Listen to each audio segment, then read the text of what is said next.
You're listening to The Main Loop, a bi-monthly talk show all about games and what it is that makes them interesting, engaging, and most importantly, fun to play. This is episode 7.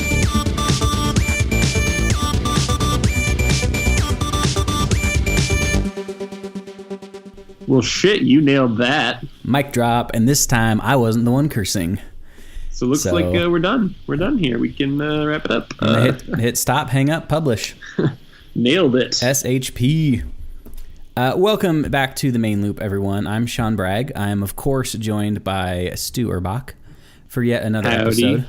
Howdy, Stu. Welcome to the Wild West. Haven't managed to get rid of me yet. Nope.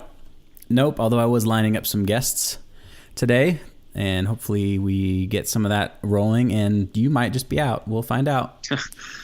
Yeah. Okay, that's cool. Maybe I'll listen for the first time. Maybe you'll actually hear the show for the first time. You are awful. The worst. You are the worst. Well, I feel like, and again, we keep saying that this isn't going to be the Nintendo Switch cast, and yet it keeps coming up. But I feel like right off the bat, we should clear the air and discuss the fact that I found out today that I am going to be getting a Nintendo Switch. You goddamn son of a bitch. Okay, I'm probably going to edit some of that. I am going to be getting a Nintendo Switch. And here's how I found out today, which was great. Because I've been trying to convince my wife for the last several months that this would be a wise investment and good use of our admittedly limited funds. And to no avail. Shocker. Don't know why she doesn't see this as a valuable use of our limited resources, given that we have twin children. Just prepping for the future, man. Exactly. Doomsday prepping. Apocalypse hits. We want to be able to have Zelda. 1-2 Switch, just most important. I know, right up there. Yeah. So apparently, my wife has been under the impression, I don't know for how long, but under the impression that I'm not on Facebook anymore. When in reality, I just don't keep it on my phone because it's a big time waster. So I literally only check Facebook about once a day while I'm at work, while I'm eating lunch, because I only check it when I'm on a real computer. So today I'm eating some lunch and I pop open the Facebook and I see a post from my wife that says, "Hey everyone, I know Sean's not on here, so want to get some advice. I want to surprise him with a Nintendo Switch as an anniversary present. Where can I get one? Do I need to go wait in line? Are there still online orders available? Let me know." And I just felt too bad. I had to tell her. I had to text her and say, I am in fact on Facebook, and ruin the surprise. So she was extremely disappointed that the cat was out of the bag. But I also thought it was a pretty humorous way for that particular cat to get out of that particular bag. I think there's probably a game on 1-2 Switch called Get the Cat Out of the Bag. The cat out of the bag. You already got that one. Yeah. But, yeah, so good news is I'm going to be getting a Nintendo Switch at some point. I may even try to go midnight Friday. Me knowing about the surprise now means that I've also been given the responsibility of actually figuring out how to get the damn thing, which means So you're not really getting a gift anymore so much as the gift is the permission. Absolutely, that is the gift. That is 100%, and all the married listeners out there know that is absolutely the gift. So I am so excited. I was floored after the initial humor wore off. I was very, very surprised. So very excited. Fun fact, I think floored is probably another 1-2 Switch game. Yeah, you just put the controller on the floor. Walk away. Yeah, and you pick it up, it's like, no, lose game. But so yeah, I may try to go for like a midnight launch at the local Best Buy to see if I can make that happen. Of course, I have to work the whole day, so I'd be like, great, I got the midnight launch. I'm gonna go sleep for 5 hours and then go to work and not play a Nintendo Switch all day. But we'll see. So that may be what happened. Or I may not get one until May. We'll just have to see. It looks like it's 2018. I finally got that Nintendo Switch. So, so yeah, the plan is to get that, and of course, I'm gonna get Breath of the Wild, which again could be the only game ever released, and I would still want to buy the Nintendo Switch. And I think Mario Kart 8 Deluxe will be the only other close to launch title that I'll buy Splatoon 2 interests me, but I really want Zelda and then Mario Kart, especially for the local multiplayer. Yeah, I mean, Mario Kart just seems like a slam dunk. I loved it on the Wii U. I mean, how could it get worse on the Switch, on a game that like you can take around and play with multiple people? Yeah, bring that to work and play with some teammates. Like I'm really excited for the Switch, and this will be my first current Nintendo console that I've owned since the GameCube, and even that I owned kind of towards the end of its life is when I got it. But yeah, so this will be my first time playing like a new Mario, new Zelda, all that stuff, and I'm really excited. We've talked about missing Nintendo before, and I'm excited to get back into there. Yeah, I'm pretty pumped. I've been thinking about like trying to hit Target at 8 a.m. on Friday and see what I can see, but we'll see. If they're selling them at 8 a.m. and not midnight, then that might be more doable. But yeah, Target said they will have stock, but they are not doing a midnight release. Okay, that's good to know.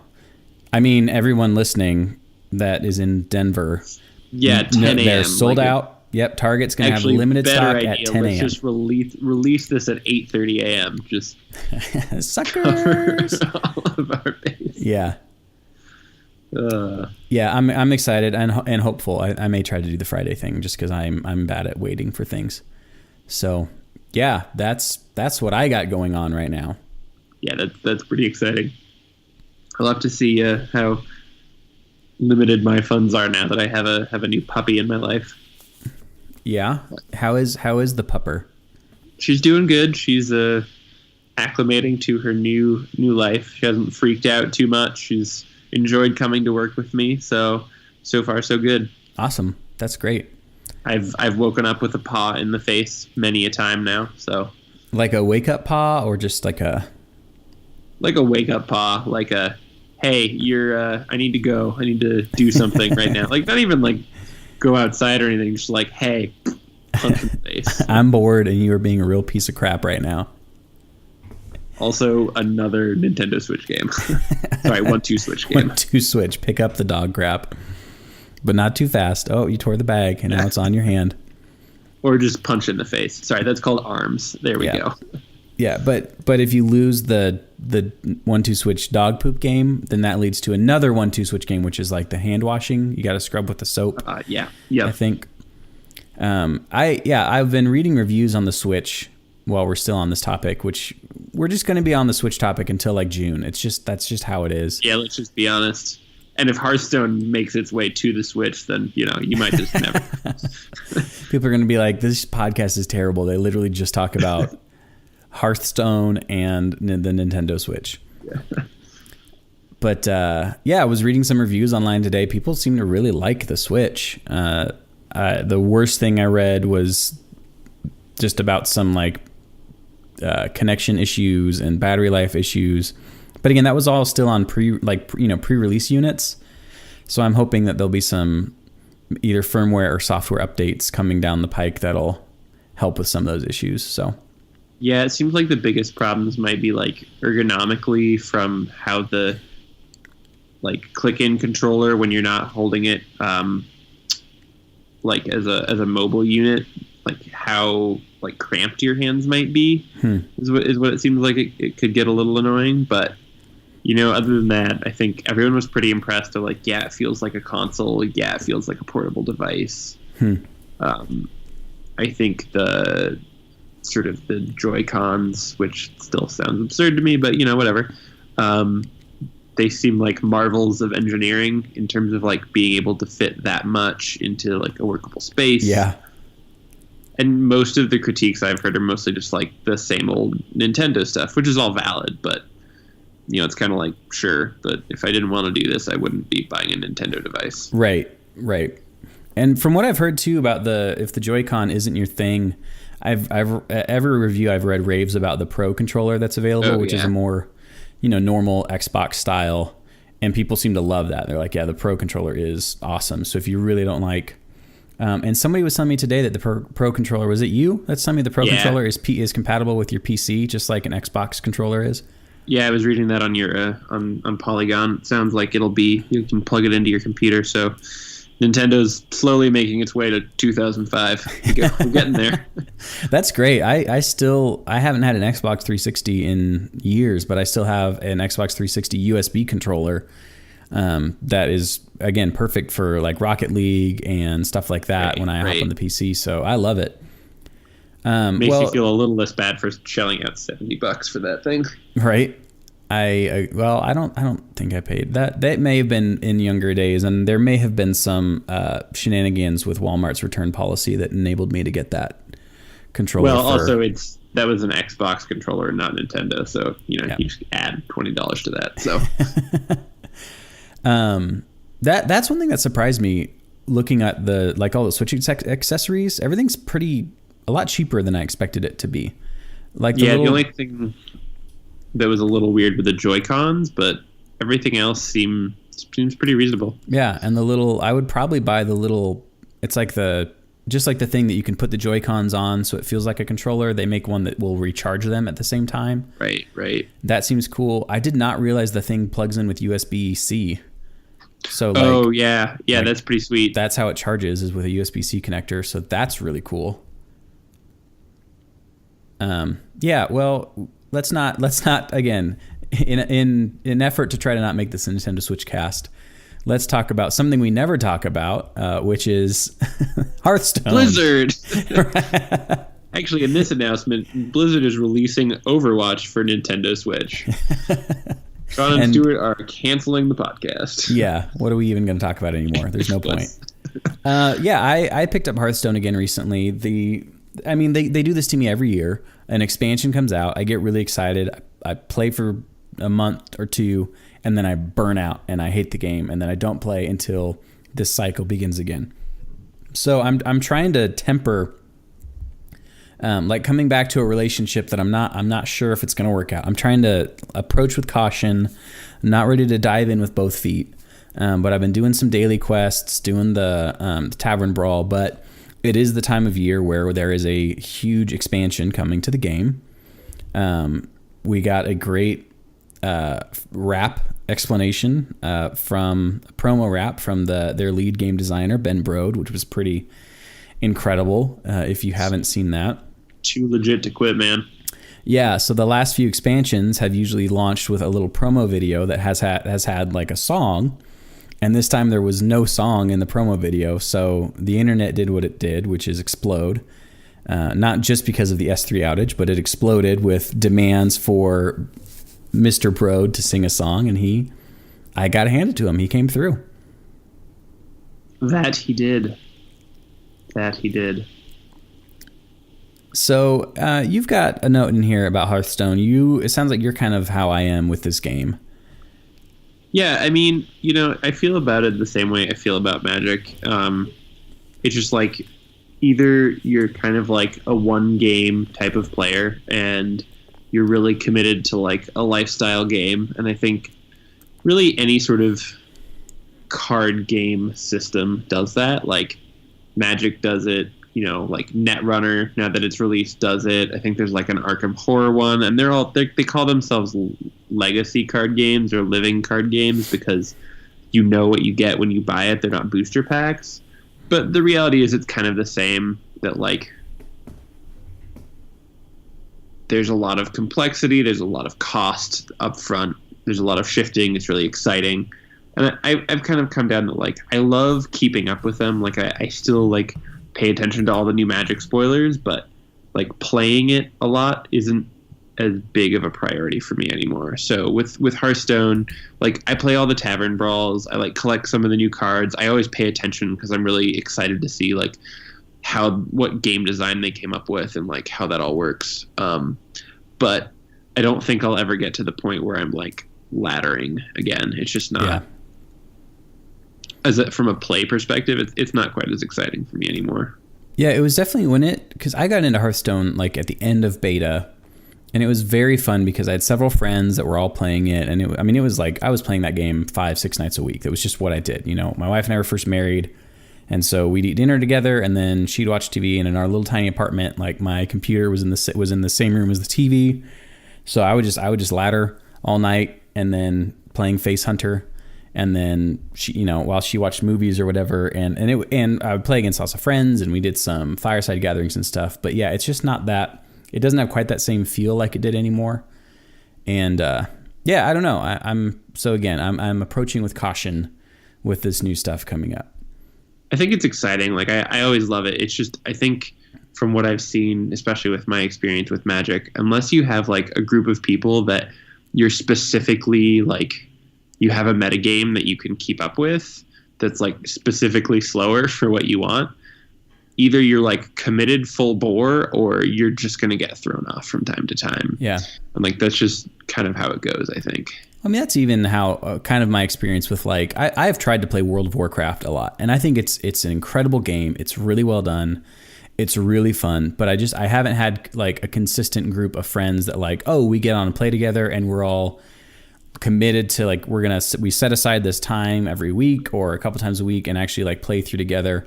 Same with Hearthstone, same with even like MOBAs and things like that. Like I'm sure I would get into Heroes of the Storm or even Dota if like I had a group of friends and like, this is what we do on Tuesday nights is play this. But I've also always been so like ADD, like the idea of like, yeah, I get together with these friends and we play this game every Tuesday sounds great. But by like the 6th Tuesday, I'm like, I want to play a different game now. Like, yeah. So yeah. Well, I thought it would be a good idea. It's probably not, but you and I have both tried to make games. You are probably the more likely of the two of us to actually make a game. Of the physical variety, let's be very clear. Yes, of a physical variety. But hey, who cares? A game is a game. And so I had kind of forgotten that about 2 years ago, I started trying to write down. I've still got a collection of just a mishmash of Google Docs where I started writing down ideas for systems and what have you for a game. And I thought I would share that with you, Stu. Now I'm just imagining like you have this shoebox under your bed full of paper scraps. That's kind of what it's like, only in a Google Drive folder, like napkin drawings and late night ramblings that don't make any sense. So I had this idea for a game. This would also be a physical game, although it would translate to digital. I'm leaving the options open. I'm holding on to animation rights, but if it wants to get optioned for a movie, I'm open to negotiate on that. I mean, from the makers of Noob shoes, I don't know how you can go wrong. Makers of Noob shoes, exactly. We've got that big name branding behind us. Yeah, we're done. We're set. Noob shoes original movie. So I had an idea for a game. Nike were releasing a movie. Oh my god. Anyway. So the concept of this game was a card game. Where the main mechanic was you had like 3v3 parties. So it was sort of a card-based compressed Dungeons and Dragons campaign. Only you're competing against the other players. So the idea is that you're competing to be the first one to get enough reputation points. So your little band of adventurers has gotten so much reputation that now they're the most famous adventurers in the land, and you win the game. And you can get reputation points either through just like fighting and beating the opposing player directly, or completing like quest cards that you would have. So your guys are completing quests and your opponent can try to interfere with those. As well as there could be like environmental things. So there's something in play that kind of affects the board state and both players can be doing things. So those were kind of my three like top level ideas. There's direct combat, your party versus the opponent party.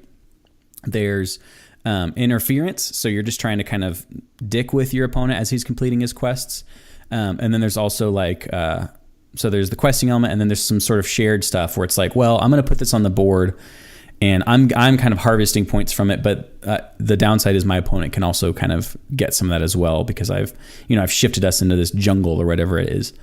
So that was kind of the core concept, and it was based around this idea that you would have there would just be 3 character classes, and your party had to have one of each of them. So at any point, you always had a fighter, an archer, and a wizard or a spellcaster. And you could swap them out So you might draw a better fighter at one point, and so you replace the fighter that you have out, or you might be able to like modify them with equipment or spells and things like that. But that was sort of the premise. And then the only other thing was that the way combat would have worked, which this was the part that I actually thought sounded fun, was the way combat would have worked is actually board positioning matters. Like in Magic and in Hearthstone a little bit actually, like where you actually put your cards kind of matters, like what side, because there might be a card that's like, hunters have explosive shot, deal 5 damage to a minion and 2 to the minions on either side of it. And so there's some positioning there. The concept of my game was that the positioning was much more like fighters can only attack what's like the card directly in front of them. So you can choose to move your guys like around, and it was like archers could attack anybody. And then I forget what I was thinking for wizards. I don't have my shoebox of papers out, but I wanted there to be this kind of, well, I need to think about positioning my guys. Like, so it's like, I need to use like movement. And then also it's like, oh, my archer's stuck in place because maybe he just fired, or maybe it takes him a turn before he can shoot, and the other guy just moved his fighter in like into position to like do that. And but I wanted there to be like spells that are being cast and things like that, kind of this fast-paced, not as chaotic as something like Munchkin, but very like role-playing. Like you and I can sit down and have like a 10-15 minute match where we have a lot of these fun role-playing elements. But in a deck building game, or not a deck building game, but a collectible type game. I was like, wow, we got all of the game types right now. Got some role playing strategy, real time deck building. I mean, it integrates with 1-2 Switch. I don't know. And it not is, the Nintendo Switch, 1-2 Switch. Yes, and it is a 1-2 Switch DLC. Oh my god, so many great ideas for 1-2 Switch DLC. But anyway, I just want to make a Twitter bot that's 1-2 Switch DLC generator. Anyway, back to your topic. I think it's a really cool idea. I mean, I think card games still have like some of the most varied possibility space of what's available, and I think that's why people keep coming back to them, right? Like it's a lot deeper, but it's also a lot more complex because there's no boundaries for what you're doing. You're just like, here's some cards and I get to play them. I think the thing that kind of first jumps out to me is like, how many different types of decks would a player need to have? Like, is there like a resource deck? Is there like a scene deck? Is there like a quest deck? And I think a lot of them could be combined, so you could kind of like have quests and scenarios like come up. So once a scenario comes up, it would like discard the current scenario, and then you would kind of get a different combination. So like a scenario might be a quest modifier, which would kind of be funny. And I think so one of the things that Richard Garfield said, the guy who made Magic, is like, at a certain point with card games, you have to sort of embrace whimsy, because of how modular they are, like some crazy shit's going to happen. So what I was thinking is like, you could have like a quest that's like defeat the dragon out, and then there's like a dragon there.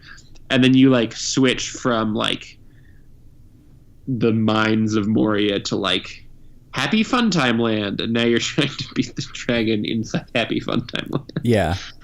So like environment modifiers, as well as that was definitely an idea I always liked in the old Star Wars CCG, the fact that like locations were an actual thing that mattered. And so you couldn't just be like, I attack you. It's like, well, my dudes are over at the Mos Eisley Cantina and your guys are like at a completely different location. And so if you want to come fight me, like you're going to have to like do the things and use parts of your turn to move your guys to where I am before there's going to be any combat. And I always liked that. There was another Star Wars based game that I don't remember the name of, another card game that came out with the prequels. And it had locations, but there was only one at a time. And that was actually the idea, kind of like you're saying, like I could use the turn and actually play a new location. And it was like, all the characters are now here now. Like both of our teams, we're now in a completely new place. And like, I've used my turn changing our location and like teleporting all of our players to a completely different place. And that may mess up what you were trying to do. Yeah, one of the things I was kind of thinking is what could be interesting, especially if like you want to do something quick. Instead of like having player decks where like players draw from their stuff, like maybe you just have three adventurer cards or like some set of adventurer cards, right? So that's really all you bring, and then you like have a shared deck, which is like your quest and your like scenario cards. Yeah. And then you might like introduce some dice rolling into it, so you can get away with being a little faster. I did actually want to have dice in this. You were making fun of me, but it's true. I was like, no, like all the totally... game things, roll dice, and there's an iPhone app, and it pairs over Bluetooth. Yeah, you just like slap each other's phones together, and then combat resolves, obviously. But like, what could be kind of interesting and what people haven't done is like instead of building your own deck, you're like kind of shuffling up a deck to see what happens, and then you just have your characters that you're trying to like protect and do stuff with. Yeah. And so it could go a little faster, and there'd be less pressure on like, oh, I have to keep putting this cool deck together to do that. It's just like, well, whoever has a deck, we can slap it together and both use it, right? And all I have to do is worry about character cards. Right. I like the idea of almost like in Dungeons and Dragons, it's like I've got my little character sheets that are pre-made. They tell me everything I need to know about the character, and we don't need to find a dungeon master like this third party. Like we can just sit down and our dudes are adventuring and we're trying to be the first one to get enough like adventure points or whatever it is to win that game, and then we can just start over. And yeah, maybe you've just got a handful of characters that you pick from at the top of each game. And I don't know, there's even like there's this like Marvel Dice Masters or something like that game that I've seen where like the booster packs you buy are actually like they're booster packs of dice, and that's what you roll. So maybe it's like the dice are the actual like spells. Maybe there's not spell cards or something like that. Yeah, I mean, I think that could be cool and kind of like keep down the complexity level of like the cost to play the game. Yeah. And so like you get new character dice and they can do stuff. And then what else you could do? So like imagining like you just have one quest deck that you're drawing from, right? And it has like loot and it has monsters. It was almost like it's a campaign deck. Like it's like a little a D&D campaign book or a Pathfinder campaign. And what you could do is instead of like just flipping over the top card, you could do something like Ticket to Ride or like, I don't know, any number of games where you like flip over the top 5, and then you could like pay coins that you accrue, or like you can roll coins with your dice or something, who knows. I need to pull these documents. That was literally what the mechanic was supposed to be. It was like you would get gold and points for completing quests or beating up your opponent, and it was like, oh, I want to replace my fighter with this better guy. Well, you're gonna have to you have to pay gold in order to do that. And at the beginning of the game, you pay gold to like select your dudes. Like it's like the game starts at the tavern, and you assemble your party by spending your gold. But like even instead of selecting like new guys, like maybe it's just permadeath. Like if your 3 guys die, you're out, right? Yeah. But you like actually get to pay the gold to like select what new quest card comes out. So like, oh, I really don't like. So it's still kind of random because you can only go with what's off the top 5. Yeah. I'm like, oh, you have to pick something, but oh, I don't like that loot. Let me grab this other loot by rolling this, like by using a die roll to put this out. And then you could like kind of shape your play experience that way, but you're still like, you can only do what's available to you. That could be kind of interesting. I agree. I like this. I'm gonna be up all night digging around in these files now, like improving these ideas. The only request I make is that there is a loot card called Noob Shoes. Noob Shoes, absolutely. That's a freebie. It comes with every set.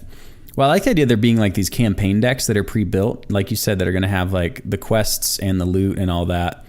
And then if there's some sort of like booster pack expansion type system, it just has more characters. Like it just has more adventurers. Like that's what you can get. Or maybe it's adventurers and spells, and that's all you can get. And then when you sit down to play, like you're choosing the campaign deck that you're going to be doing. Yeah, or like you can like shuffle your deck up together and see what comes out, or like you never shuffle decks. Yeah, it's true. No, don't. But like if you never shuffle a man's deck. If I've learned one thing in this life, like that actually happens a lot in Magic. But anyway, that's why I don't like those people. These damn deck shufflers, every one of them. But what could be cool is like if one player had a much larger collection than you, a lot of that could be campaign cards, right? It wouldn't necessarily have to be something that inherently made them more able to win than you. Right. Well, and yeah, and my thoughts of like a game as a competitive game is like, I don't want there to be tournaments of this game. Like, it's competitive in that we play against each other, but it's still very much hey, we're going to sit down and play this game. And obviously you play to win, but it's not like you're going to go to Friday night, whatever this game is, and try to win some prizes. Friday night noob shoes. No, but like even with Magic, like playing it casually, it can be really hard just to like play against someone else's deck, because sometimes like you just like one player's deck like is set up in such a way that like you just can't beat them if they're from like different eras, because they have like so many different stuff in there. Like you're not really playing in a tournament. And I think sort of one way around that is just by limiting the number of cards that you have to like have for yourself, right? Like the quest deck would be like communal, so it's awesome if this one player has like all of these other awesome cards that another player doesn't have access to, but during the game they can both get them, right? Yep. I like that. Well, Stu, tell me about your game. So I don't have a name for it yet. I have no idea what it's supposed to be called, but it's roughly based on really everyone's most exciting activity, being an air traffic controller. Just like we all dream of as children. You know? Like not being a pilot, being an air traffic controller. So it's been through like just a lot of different iterations, where it was first kind of like a chucking dice game. You were like moving airplanes around. And so we finally kind of got it to this spot where it's basically like a queue management game, which sounds like, I know the most I feel like you could just let's woodshed it, rebrand it as queue management at like a coffee shop or a diner, and it's going to be huge to the British crowd because those people love their queues. Yeah, and queues. For the Americans, it's just QUE. For the British, it's QUEUE. So we got all the bases. But anyway, I kind of, if you've ever played The Amazing Labyrinth, I kind of took that mechanic where you can slide entire rows over. So basically what happens is you have like all of these planes, which have different values that you're trying to land at once, that different players are trying to land. But you can like shift planes over. So like, let's say, that one player has a plane I want. I can like shift the entire row over to get it. And so it's kind of cool is like you can just like totally screw your opponents over, like as you like shift around what's going on, and you can kind of chain cards together to land planes. So let me take a step back because I'm getting way too excited and actually explain how this game works. It's like watching a British person talk about how to manage a queue at a sandwich shop. It's wonderful. Just so much queue management. So basically you score points by landing planes, by taxiing planes, and by taking them off. And so each of these different sections has like an amount of planes that can at most be there. So you have to kind of basically make sure one place doesn't get overflowing before you get to the next spot.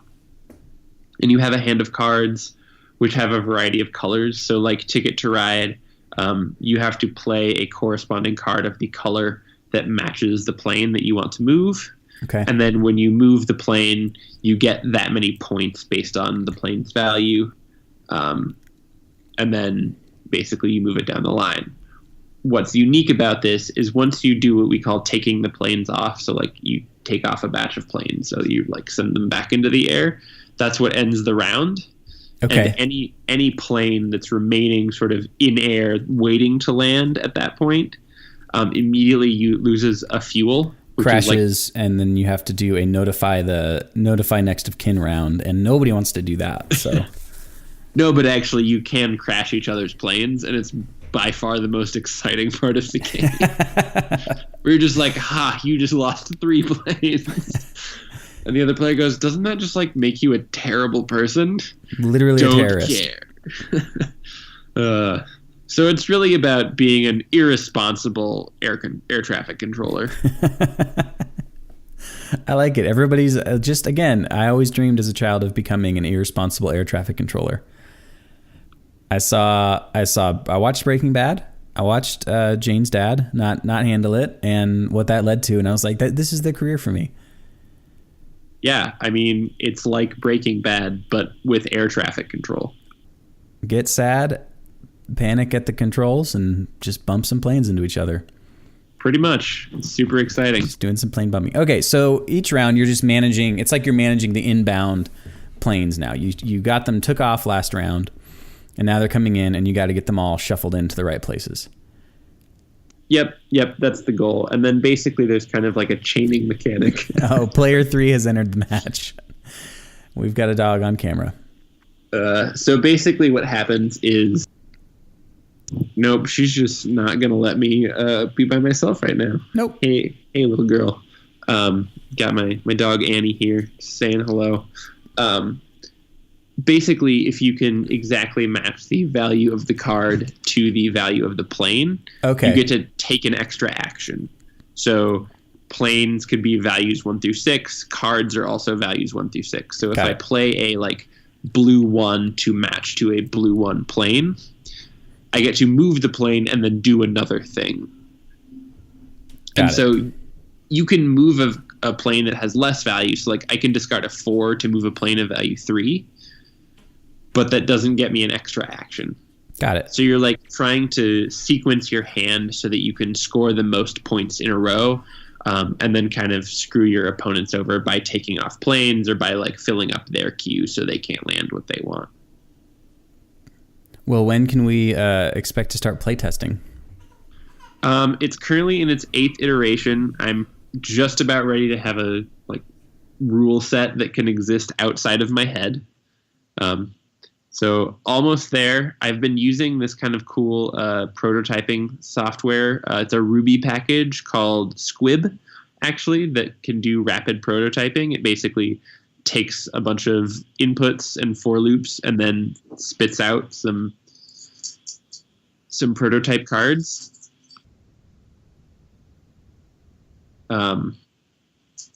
We've just got all of the noise going down right now. Dogs and babies. That's the show.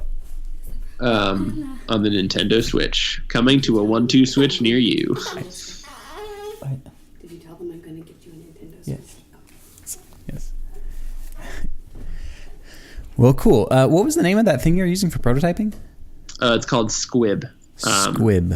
I can send you the links. We can throw it in the show notes. It's at squib.rocks. And it's pretty sweet, actually. It's a little bit difficult to get set up, but it's like very powerful in terms of what you can do. It can like interpret an Excel spreadsheet and then like spit out all of the stuff you want. So like I'm pretty pumped about using it in like future prototyping adventures. That sounds awesome. You heard it here first, folks. Squib.rocks.